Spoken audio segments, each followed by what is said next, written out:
Yeah. I got beat by the great John Cena. I admit it, I accept it. I learned to live with it. But I expected my rematch for the championship. And what did I get? A triple threat match that I didn't get beat in, that I didn't lose. Did I get my rematch after that? Nope. I got the Elimination Chamber match with 5 other WWE superstars. Oh, but wait, there's more.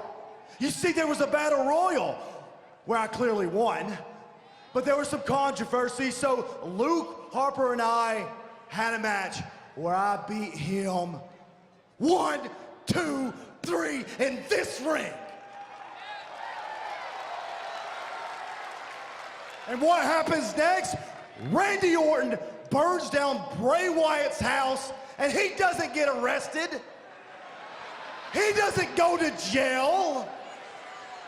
He goes to the main event of WrestleMania.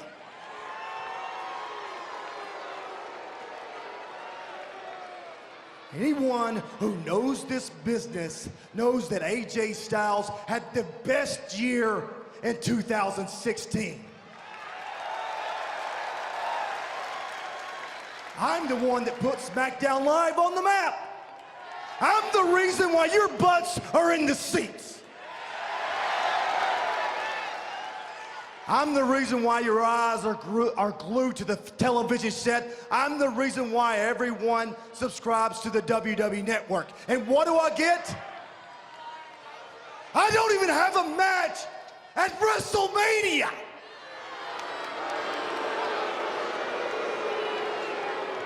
So tell me, on what planet does the greatest ever WWE superstars not have a match at WrestleMania?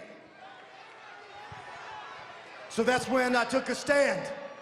You see, I could have walked in there and slapped the kale chips right out of Daniel Bryan's mouth.